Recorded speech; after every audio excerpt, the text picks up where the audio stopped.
and I'm here with Alicia Cornelius, administrator at the Precision Center, and Dr. Hazra Medica, cultural advisor. And they will be sharing exciting updates and insights on the latest efforts to safeguard and celebrate our cultural traditions. And you know me, hear the word culture and traditions, I feel good. So good morning, ladies. Good morning. Good morning. How are you doing this morning? Good. Alicia, don't be nervous.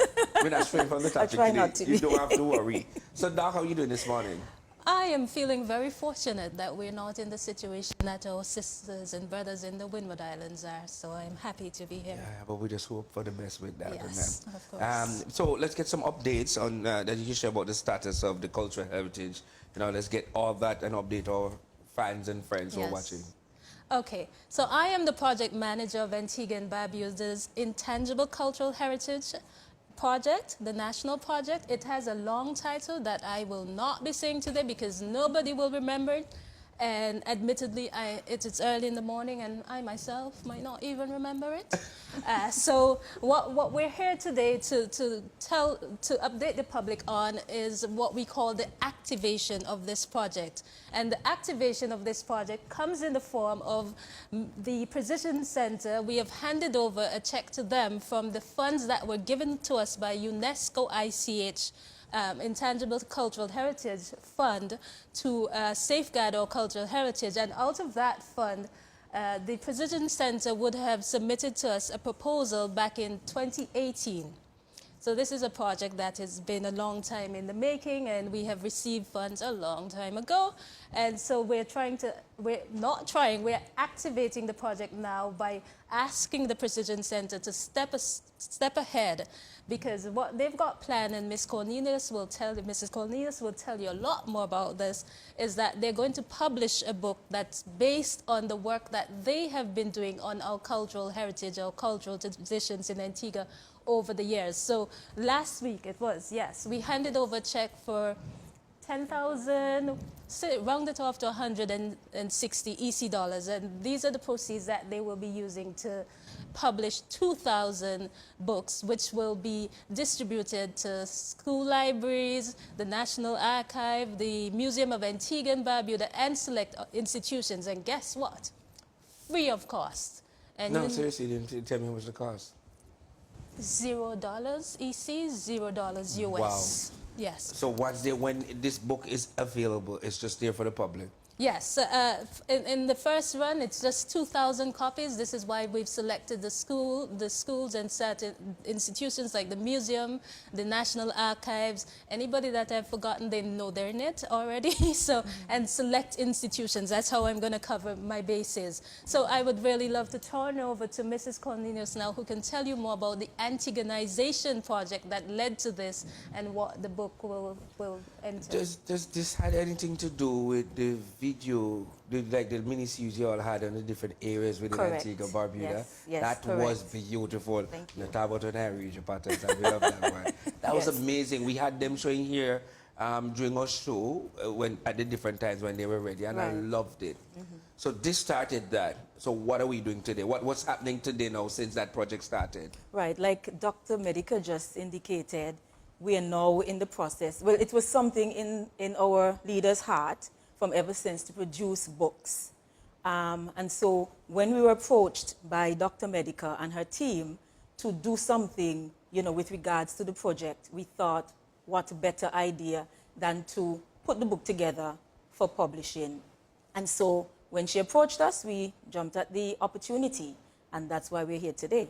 What are some of the things that are in the book that we want to talk about? We can't get them everything. No, well, we want them to get it. Right. So pretty much the context, you know, surrounding the Antiguanization project was to gain insight from, you know, our forefathers, the way they lived, the principles and the values that they lived by, and package that so that our children could know, you know, where they came from and where they're going. And so inside of that, as you mentioned, we did all the documentaries. We interviewed our seniors. We started first with the seniors within Precision Center, and then we branched out to the villages where we also interviewed seniors and put the hour, well, some of them are a little over an hour. I think Potters is one, over a little an hour. And so we had put those information together. And so this project, this initial book, is just going to be the one that we did on Precision Center because, well, we interviewed our seniors within Precision Center and then did the documentary. And so this book pretty much will capture Antigua, not necessarily a village, but life in Antigua back then. And so the book will pretty much be the documentaries transcribed. Yes. What type of work, how difficult it is to put all this together? Because it's a lot of work. It is. It sounds like a lot of work. It is, but we have the members within our community, church community, we have done the work.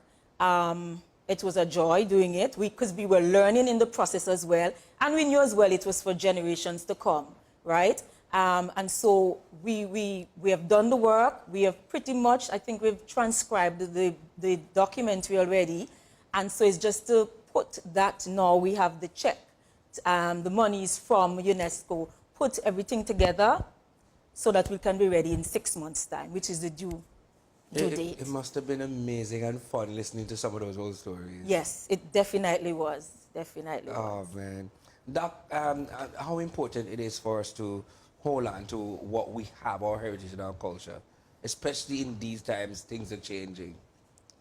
Very important, and this is actually what spurred me to create the proposal that led to the application that we submitted to the UNESCO ICH fund, because we realized that, and I've been in this field for quite a long time, and just as an observer, as a reporter, as someone who's studied, in the field of cultural studies, and I remember things that were there, things that are no longer here, people that were here with knowledge and they're no longer here. I can tell you, over the course of this project alone, we had a number of people who had indicated interest, and they would have been set to take part in this project, and sadly they're no longer with us. So even within the project itself, we have lost people that are important to us and that would have taken part in components such as the Worry. We lost September Christian. And we've lost Timothy Payne. We've lost, yes, we have lost people. So it's always there, forever in the back of my mind, that when we say that, we run the risk of losing certain knowledge, certain know-hows, that sort of thing. It's not just something we're saying, it's something we're seeing before our eyes. When I go to a school, for example, and I talk about Calypso, and I'm greeted with blank stares, I know, it's like Calypso, yeah. It's different. Yeah, but then you have to mention certain artists. It can be, sometimes you can't mention Burning Flames or the older ones from the Caribbean. Yeah. You say CP, TN. Yes. Oh, yeah, man. Yes. And then you have to sing sometimes, and I'm not a good singer unless you want rain. Right. So that's what drove this project. It was an attempt to address all of that. And when we talk about intangible cultural heritage, we're talking about the way we cook. So the traditional food. So it's not just the food, but it's the way we prepare it. Because you would see certain iterations or variations of it across the Caribbean. And then a big war will begin if you say, this particular dish is mine. It's the way we do it, the way we talk, the game of Worry, how we beat everybody, left, right, center, all across the world, that sort of thing, and how we make the Worry board so they're not these shallow things, but you can actually dip a hand in, that sort of thing, wood, stone working, all of that. And of course, what will be involved in the Precision Centers book. So it is very important. And then, of course, we have Barbuda. And I must stress that this is not an Antiguan national project. It is Antigua and Barbuda. And Barbuda was heavily involved in the drafting of the proposal. This is not a proposal that's coming from Dr. Medica or the Ministry of Education, Sports and Creative Industries. Well, this is what it is now. We've gone through several iterations. It is a proposal where we had to do our homework. We went to yes, it is raining. And aren't you glad I didn't sing now? All around me. Yeah, so we went to the community groups that were vibrant. We went to stakeholders like Timothy Payne. We went to the Warri groups. We went to certain enclaves in the Antigua and Barbuda that are known for certain cultural traditions. And it was over an 8-month period. I remember being in Bethesda up to 10 p.m. Oh, that's another cultural area. Very Yes, important. yes. I got lost Every little culture. coming out of Bethesda at 10 p.m. And so at the end, we got 8 solid proposals. And of the 8, because it's so, we were going for up to 100,000 USD, we got close to 98,000 USD for the project. So we had to be very careful about the projects that made it into the final proposal. And the Precision Center project was one of those, as well as another project from Barbuda, which is very exciting, and you'll be hearing about it later. Yeah, And we have the we have the Warri program, we have the boat building program. When I tell you this is a big project, I'm not exaggerating. Help well, me. we've seen the work so far and Yeah. loving it so far, especially Yeah. what Precision Center is doing. Yeah. Mrs. Cornelius, you can tell us that. So when wait, 6 months? 6 months, yes. Okay, 6 months within this year. So starting, when we start from 6 months starting when? Well, we're actually in the process right now. So we have a draft already prepared. So pretty much is to do some editing, wash up on that, get some more information like, you know, photos and so on. And then hopefully should be on our way. And we started with the educational institution first with the distribution in these books. Right, Because yes. it's important for our children Right, to yes. gain that They are knowledge and know important. who this Calypsonian, this pastor, this person in the village. Mommy, who used to live there? Mommy might not explain to you the way it is, but it's Right, in the yes. book. How Antigua people used to live back then. Yeah. We hardly had cars. Yes. This bike, donkey, for this. You know what I'm saying? So They survived. that would work good even for myself, who still need to know how it was back then compared to now in a changing world that we live in, because some of the values that we could have used from then should still work now that we've lost. Yes. I think Mr. Freeland is giving his pitch for ABS to receive a book. You know, but you know that. You're so nice. You know what? That would not be a I'm glad you problem at saw that. all. I'm glad you I saw see that. right through Yeah, it. I'm seeing that when the books are ready, we do the interview here, and I Yes. get a copy, and I Yes, just of go from course, there. of course. And I it's love that. free. And I love that. Yes. No problem. Get it signed too. Yeah. All right, cool, no problem.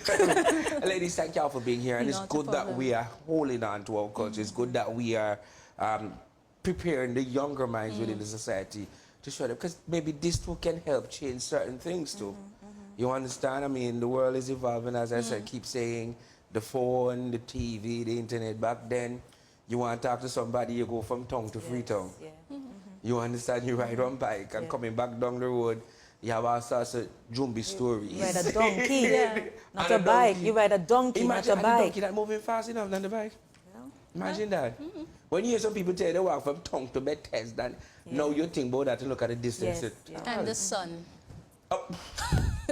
But also remember the toys that we used to play with, the wheel and the stick behind the wheel, that sort of thing. So when I say there's another intriguing component coming up, that will be involved, going back to those old-time toys. Listen, stop teasing me. Dr. Medica, thank you. Sorry. Thank you. Mrs. Cornelius, thank you. And keep doing that work, because Thank we are seeing the work. Yes, it's not that definitely. we're doing it or we're not seeing Right. it. We're seeing it, because my village, everybody was excited Yes, when it was their definitely. turn. Yes, yes. Everybody was excited when it was their turn. And I remember when you did when they did Point and Villa Point too. of Villa. Boy, some teams when they had the porn and show the okay. I have to read that now. Thank you, ladies, and Thank you. we have to embrace our heritage. Yes. We're going to Indeed. continue this. Yes. Have Thank a you beautiful for day, and I'll be having waiting us. on the book.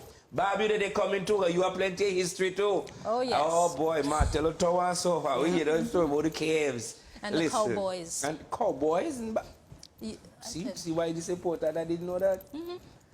Wow. Hey, welcome in. Anyway. We'll be right back, ladies and gentlemen. Stay with us. We've got more coming up. I'm seeing that Mrs. White is here from INET, and they'll be telling you more about the exciting new summer promotion that they're doing right after this.